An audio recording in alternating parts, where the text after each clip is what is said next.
a place where the religious site of all the Anishinaabe people are, which are the islands in the river. Those islands in the river are the islands of fire.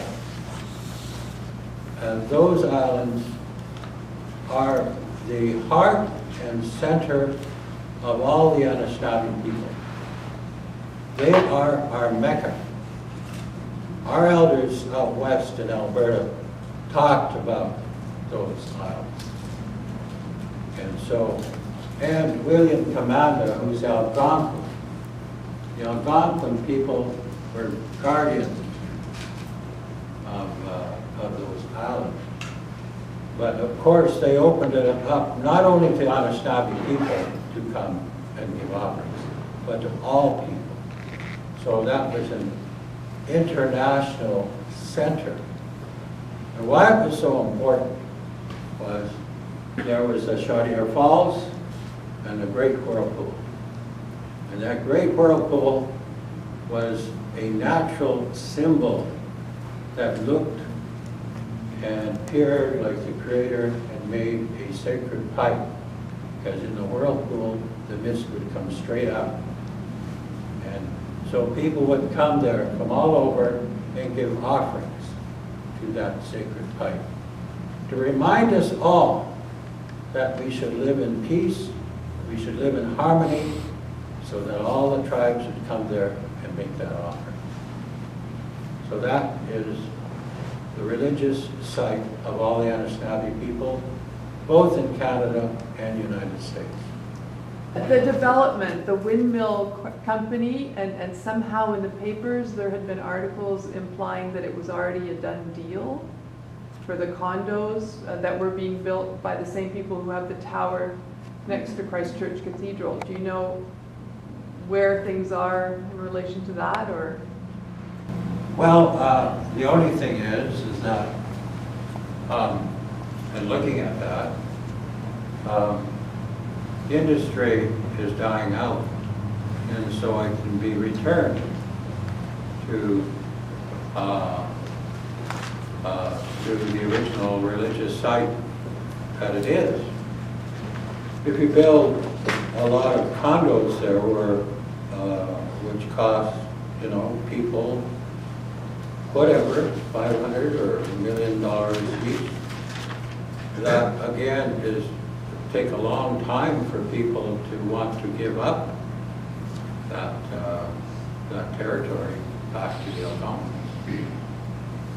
And besides, that's Crown land, unceded Algonquin territory. They have title to the land by international law.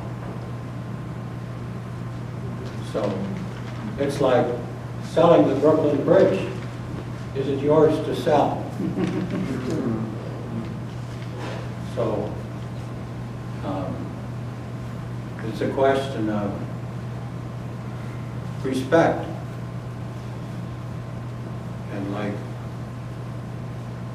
I'm telling you what the islands are about, and whether people honor or respect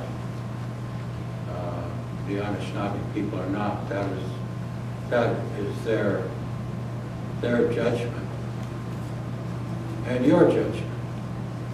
I've already told you about the importance of the islands to us. We're Anishinaabe people, don't tell people what to do. We may remind you, maybe it's right to do the right thing, but we can't tell people what to do against our culture. Now the Anishinaabe people are from the Atlantic, Mi'kmaq, Maliseet, all across Canada, the Ojibwe, the Algonquins, the Crees, the Blackfoot, and down to in the United States, like the Arapaho, even the Cherokee Anishinaabe. There's a lot of Anishinaabe cultures, but so a lot of people don't know. If the public really knew the hardship our First Nations goes through, they would stand with us. So, but the First Nations have to have a presence in our nation's capital. It has to have a place that can show the beauty and the amazing knowledge that the First Nations have to offer, and share that with everyone. Always welcome people in a good way. And so I worked with William for some 30 years on evolving his vision for the spiritual center. As well, we have on the other islands there an extension of that as a peace center. Because why do we glorify war and its monument to war very close to the islands of peace? At least we have to, on our islands of peace, have some kind of monument. Because we regarded peacefulness as our religion. Peace within ourselves, peace with our fellow man, and peace with every being on the planet. And that's our culture. And that's why the Peace Center, I believe, as William did, his Circle of All Nations, a culture of peace, should be hosted by the peaceful people, which are the Anishinaabe people, because that has been our way for thousands of years, where everybody else has followed another course. And a course of war and adversariness. Just turn on the TV. So this is the vision that William had and has, because he's alive in that vision.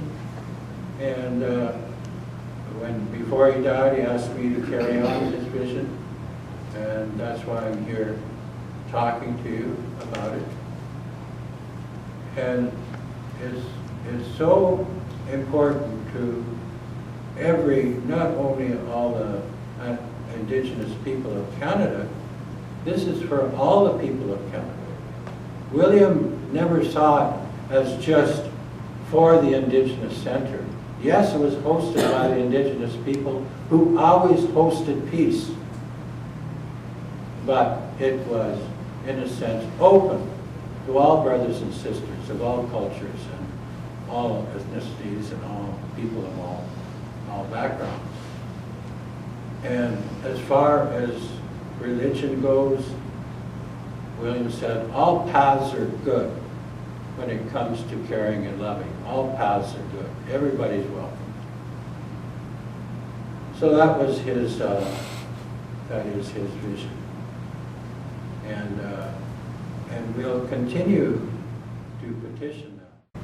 And those islands, to us, are sacred. Those islands, to us, are the religious center. Those islands, to us, are the religious center of all the cultures, Anishinaabe people across Canada. The Algonquin people, unfortunately, have been colonized for 500 years.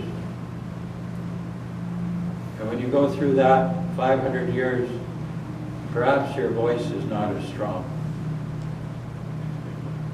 But our cultures out west have been only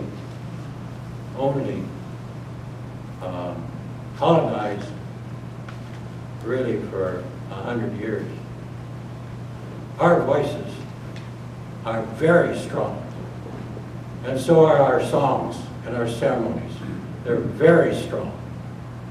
And we'll, of course, come here and support our Anishinaabe brothers, the Algonquins, in assuring that those sites are kept sacred to our people. So if you have any questions, I'd be happy to